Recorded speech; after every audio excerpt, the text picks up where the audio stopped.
তো guys finally ট্রেনে উঠে গেছি। ট্রেনে উঠতে না উঠতে দেখতেছি প্রচুর পরিমাণে ভিড়। তো গাইজ তোমরা দেখো ভিড়টা দেখো, একবারে একদম পা ফেলার জায়গা নাই, একদম এদিকে লোক এদিকে লোক। মানে সরকারের কাছে আমার এইটুকুনো নিবেদন রইলো যে জেনারেল বগিটা আর 2-3টা বাড়ায় দেয়। তারপরে গাইজ দেখতেছি আমি ফাইনালি যে এখানে ট্রেন অ্যাক্সিডেন্ট হয়ে গেছে। তো ট্রেন অ্যাক্সিডেন্ট হয়ে গেছে, আমি চারপাশে দেখতে দেখতে আবার চলে আসলাম ফাইনালি বক্সারে। বক্সারে এক স্টেশন আগে দেখতেছি অ্যাক্সিডেন্টটা হয়েছে। তো দেখতেই পাচ্ছ তোমরা, পুরো পাল্টি খায় চুরমার হয়ে গেছে কটকটির মতন। তো কটকটির মতন হয়ে গেছে, আর কি আর করার আছে, কিছু করার নাই।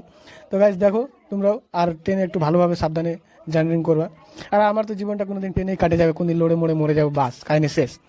তো গাইজ কাছে চলে আসলাম বক্সরের কাছে। আস্তে আস্তে দেখছি যে প্রচুর বৃষ্টি হচ্ছে, দাবায় বৃষ্টি, একদম ভোলে বাবা একদম খুশ হয়ে গেছে, শ্রাবণ মাস পড়ে গেছে তো একদম পুরো দাবায় বৃষ্টি হচ্ছে। তো বৃষ্টি হতে হতে আমরা চলে আসলাম একদম বক্সর স্টেশনে। এখন নামে যাবো আমরা স্টেশন থেকে নামে গেলাম, এই যে দেখতে পাচ্ছ বক্সর স্টেশন। আর এই কাকিটা যাচ্ছে ওইদিকে এইদিকে, আমি ওইদিকে তাকাচ্ছি। আর এই দেখো সীমার একটা ব্যাগের ফিতা ছিঁড়ে গেছে, আর একদম আমার উপরে খেপে একদম বোমের মতন হয়ে গেছে।